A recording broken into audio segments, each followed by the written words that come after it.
Hello students, welcome to my channel. आज हम इस वीडियो में डिस्कस करेंगे इंग्लिश पेडागोगी के कुछ एमसीक्यू जो कि सीटेट एग्ज़ाम के लिए बहुत ही ज़्यादा इम्पोर्टेंट रहने वाली है। अभी सीटेट का एग्ज़ाम जुलाई में आने वाली है, तो चलो डिस्कस करते हैं। क्वेश्चन देखते हैं क्या क्या क्वेश्चन है। Which language teaching approach give the teacher freedom to combine technique use from different teaching methods according to classroom needs. कौन सा लैंग्वेज टीचिंग अप्रोच जो टीचर को फ्रीडम देता है कंबाइन करने के लिए technique use from different teaching method से। तो क्लासरूम नीड के हिसाब से जो टीचर को फ्रीडम दिया जाता है कंबाइन करके टेक्निक यूज अप्लाई करने में टीचिंग मेथड में, तो वो क्या लैंग्वेज है? ऑडियो लिंगुअल मेथड कहा जाता है, या ग्रामर ट्रांसलेशन मेथड, या इलेक्ट्रिक मेथड, या डायरेक्ट मेथड?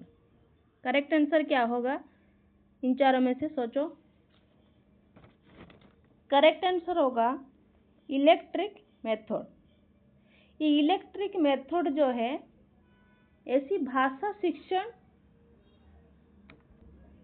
शिक्षण की विधि है जिसमें क्या करते हैं, शिक्षक किसी एक ही पद्धति पर निर्भर नहीं रहते। कोई जो टीचर होते हैं वो किसी एक पद्धति पर निर्भर नहीं रहते हैं। इसमें शिक्षक क्या करते हैं, डिफरेंट जो भाषा होते हैं, वो जो भाषा होते हैं उसके शिक्षण विधियों की अच्छी तकनीक को मिलाकर पढ़ाते हैं, कंबाइन करके पढ़ाते हैं इलेक्ट्रिक मेथड में। यानी शिक्षक क्या करते हैं, परिस्थिति और विद्यार्थियों की जो आवश्यकता है उसके अनुसार विधि चुनते हैं कि कैसे पढ़ाना है, तो उसे इलेक्ट्रिक मेथड कहा जाता है। ऑडियो लिंगुअल मेथड जो है वो केवल रिपीटेशन और ड्रिल पर, जो रिपीटेशन और ये रिपीटेशन और ड्रिल पर आधारित होते हैं, तो ये तो नहीं होगा। ग्रामर ट्रांसलेशन मेथड क्या होता है, सिर्फ जो ग्रामर है उसे ट्रांसलेट करके बोलना, ये भी नहीं होता। तो इसका आंसर तो हमने जान लिया, इलेक्ट्रिक मेथड। डायरेक्ट मेथड जो है उसमें केवल क्या होता है, टारगेट जो लैंग्वेज होता है उस पर जोर दिया जाता है, उसको सिखाने पर। तो ये कंबाइन करके कहाँ किस में पढ़ाया जाता है, इलेक्ट्रिक मेथड में। ऑप्शन सी होगा करेक्ट। 2 देखते हैं। Who is designing lessons for young learners? कौन सा लेसन डिजाइन किया गया है यंग लर्नर्स के लिए? A teacher plans to use the total physical response method. Teachers plan को यूज करते हैं किसमें, TPR मेथड में। Which classroom practice best relief this approach? कौन सा क्लासरूम है जो बेस्ट रिफ्लेक्ट करता है इस अप्रोच को? कौन सा सही होगा? Encouraging students to learn words mainly through written exercise. अगर रिटन जो एक्सरसाइज होगा उसमें स्टूडेंट्स को एनकरेज किया जाएगा कि वर्ड्स को ही समझे, तो ये नहीं होता। सिर्फ वर्ड्स को समझना ये सही नहीं है, जो भी क्वेश्चन पूछा है। बी देखते हैं। Asking learners only theoretical and abstract question. सिर्फ थियोरिटिकल और एब्स्ट्रैक्ट क्वेश्चन पूछना ये भी नहीं होता। अगर सिर्फ क्वेश्चन पूछेंगे तो बच्चे क्या सीखेंगे, तो ये भी सही नहीं है। इंक्लूडिंग फिजिकल मूवमेंट, यहाँ पर देखो टोटल फिजिकल रेस्पॉन्स, बच्चा क्या करेगा, फिजिकल रेस्पॉन्स देगा टीचर को। Including physical movement and action based activity during learning के समय जो फिजिकल मूवमेंट होता है वो एक्टिविटी, जैसे कि टीचर बोलते हैं कि स्टैंड अप, तो बच्चा क्या करता है, कुछ ना बोल के एक्टिविटी में और फिजिकली शो करता है और खड़े हो जाता है। और क्या होता है, क्लैप योर हैंड्स, तो बच्चे कुछ बोलते हैं क्या, बोलते नहीं, बस फिजिकल रेस्पॉन्स देते हैं। तो ऑप्शन सी होगा करेक्ट। डी क्या है, keep students seated quietly through out the lesson. Quietly अगर वो बैठ जाएंगे, फिजिकल रेस्पॉन्स कहाँ हुआ, तो ऑप्शन सी होगा करेक्ट इसका। क्वेश्चन नंबर 3 देखते हैं। In language learning the top down approach focuses on understanding overall meaning. What is meant by the bottom up approach? Bottom up approach का मीनिंग क्या है? तो पहले समझते हैं ये जो बॉटम अप अप्रोच है इसका मीनिंग क्या है. जो बॉटम अप अप्रोच है उसमें लर्नर्स क्या करते हैं, छोटे छोटे यूनिट से तोड़कर यूनिट्स में मीनिंग को समझते हैं. यूनिट्स को क्या करते हैं, मीनिंग में समझने का स्टार्ट करते हैं. यानी वो क्या करते हैं, पहले लेटर्स लेते हैं, फिर लेटर से वर्ड बनाते हैं, फिर वर्ड्स में फ्रेजेस बनाते हैं. क्या होता है, फिर सेंटेंस को समझते हैं, फिर उन सब को जोड़कर मीनिंग समझा जाता है. तो लेटर को तोड़ तोड़ कर जो समझ जाता है. तो इन चारों में से कौन सा ऑप्शन सही होगा बॉटम अप्रोच का? देखो, paying attention to individual words, sound and sentence structure. Individual करके समझना ये होता है. Understanding the general idea of the passage first. तो ये तो टॉप डाउन है, ये टॉप डाउन है, टॉप से डाउन की ओर चलना. Performing activities before reading the text, ये प्री रीडिंग स्ट्रैटेजी है. ये क्या है, ये प्री रीडिंग स्ट्रैटेजी है. ये अप्रोच डिफाइन नहीं करता है performing activities. Answering comprehension questions briefly, ये क्या होता है, ये असेसमेंट होता है. ये असेसमेंट का एक एक्टिविटीज है. लर्निंग अप्रोच तो ये नहीं है. तो ऑप्शन ए होगा इसका correct answer. 4 number question, according to Lev Vygotsky what does the concept of zone proximal development explain. Lev Vygotsky के अनुसार जो जोनो प्रॉक्सिमल डेवलपमेंट है वो क्या एक्सप्लेन करते हैं? वो एक्सप्लेन करते हैं कि बच्चा काम करे खुद से और किसी के सपोर्ट लेकर, थोड़ा सा सपोर्ट ले. तो इस चारों में से कौन सा ऑप्शन सही होगा? Task that a child can not learn under any circumstance. बच्चा सीखेगा, ये कैन नॉट लर्न नहीं है. The gap between what A learner can do alone and what they can achieve with support. Support चाहिए लेकिन वो एक अकेला ही करेगा, लेकिन थोड़ा सा सपोर्ट चाहिए उसे अचीव करने के लिए. तो ये तो सही लग रहा है. Skill that children develop completely independently, नहीं, वो इंडिपेंडेंटली नहीं होता. Learning that happens only through friends without guidance, guidance में तो होता है. तो ऑप्शन बी होगा करेक्ट इसका. 5 देखते हैं. In language teaching what is meant by teaching grammar in context. इसका मीनिंग क्या होता है? Grammar, teaching grammar in context. Grammar in context का मतलब क्या होता है?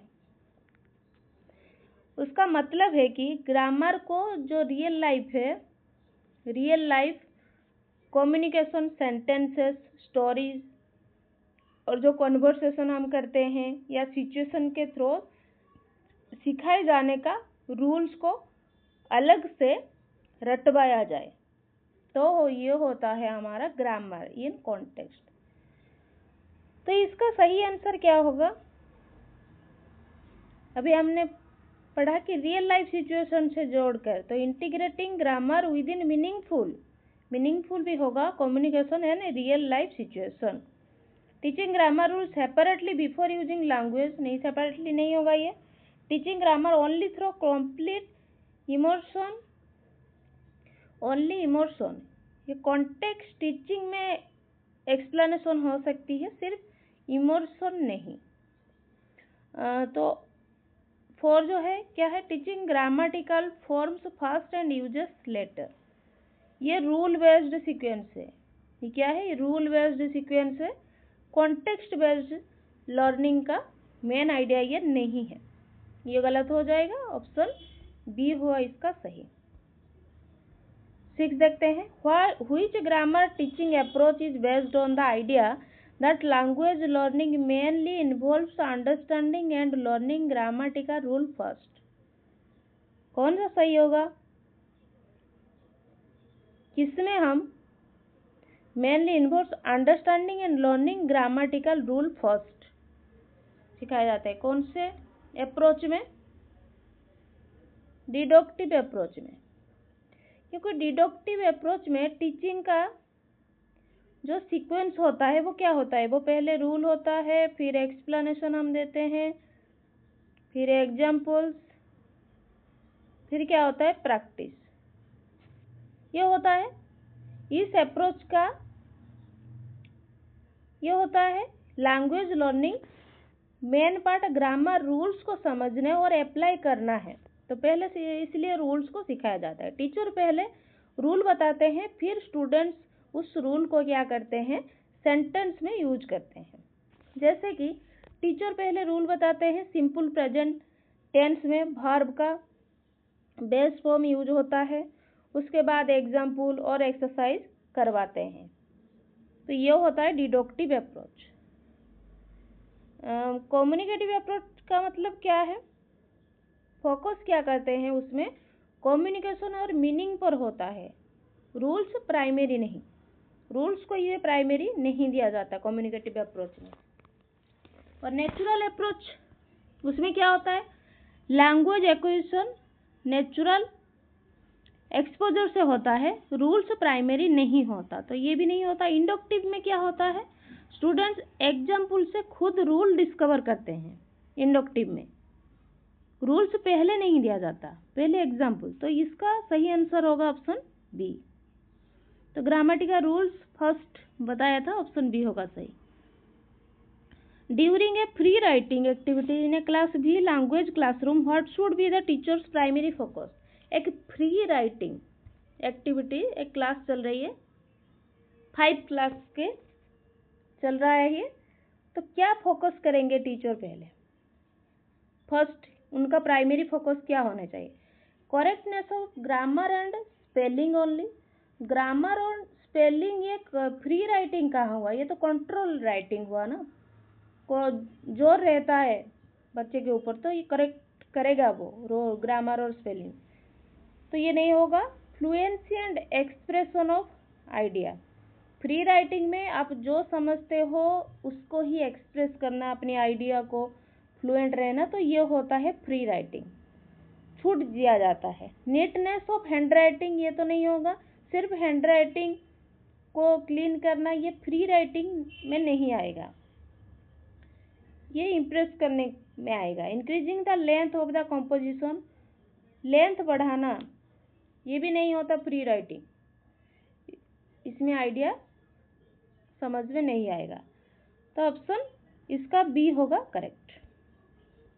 8 which of the following statement about language is incorrect. Language के हिसाब से कौन सा सही नहीं है। Language diversity in India create certain challenge in communication and education. हमारे जो इंडिया है वो मल्टीलिंगुअल कंट्री है, यहाँ पर बहुत सारे लैंग्वेज है, तो कम्युनिकेशन तो अगर अलग अलग स्टेट में हम जाएंगे तो उसमें बहुत ही ज़्यादा प्रॉब्लम आती है, तो डाइवर्सिटी तो क्रिएट करता है। ये तो करेक्ट है, इनकरेक्ट नहीं है। Language is a system used by humans for communication, हम कम्युनिकेशन के लिए लैंग्वेज यूज करते हैं, तो ये भी तो सही है।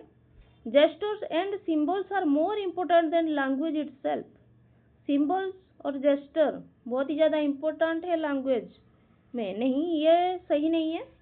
Language allows expression through structured form and patterns, हाँ ये भी सही है, तो ऑप्शन सी होगा इसका। गलत तो यहाँ पर इनकरेक्ट पूछा था, तो कौन सा सही होगा, option C. How does learning through the mother tongue benefit student during classroom learning. It helps them to dash the concept being taught. सही आंसर क्या होगा, रिप्रोड्यूस इंफॉर्मेशन मैकेनिकली या easily comprehended the subject matter, ये सही है। Create new language forms only, only जहाँ पर दिख जाए। इंटरप्रेट विदाउट अंडरस्टैंडिंग क्लियरली, अगर समझ नहीं पाओगे तो कैसा होगा, तो ये भी गलत है, तो ऑप्शन बी होगा इसका सही। What should be considered the main responsibility of a language teacher in the classroom. Classroom में मेन रेस्पॉन्सिबिलिटी एक टीचर का क्या होना चाहिए, continuously testing students to check performance, सिर्फ परफॉर्मेंस चेक करने के लिए स्टूडेंट्स का ये सही बात नहीं है। Creating meaningful situation that promote communication, ये सही है। जब हम मीनिंगफुल सिचुएशन क्रिएट करेंगे और कम्युनिकेशन के थ्रू स्टूडेंट्स का दिक्कत कहाँ पर हो रहा है, क्या क्या सीखने में उनको मदद चाहिए टीचर की, वो तो वो समझ सकते हैं। तो ये क्रिएट करना होगा टीचर को, तो ये सही है। Explaining grammar rules through out the lesson, सिर्फ ग्रामर रूल्स को बता देने में बच्चा कुछ ज़्यादा सीख नहीं सकता। Reading allowed from the text book for students, सिर्फ जोर जोर से पढ़ाने से कुछ भी नहीं होगा। टेक्स्ट बुक से बच्चे को कुछ मतलब मीनिंगफुल सिचुएशन उसे नहीं मिलेगा, डाइवर्सिटी भी नहीं मिलेगा, तो ऑप्शन बी होगा इसका सही। तो हमने यहाँ पर टोटल 10 क्वेश्चन डिस्कस किया है। 10 में से आपका कितना करेक्ट हो रहा है मुझे कमेंट बॉक्स में ज़रूर बताना। अगर इस टाइप का वीडियो देखना चाहते हो और मैं और ज़्यादा क्लास लूँ और टॉपिक जो भी है, तो आप लोग मुझे कमेंट बॉक्स में ज़रूर बताना। Thank you students, keep studying.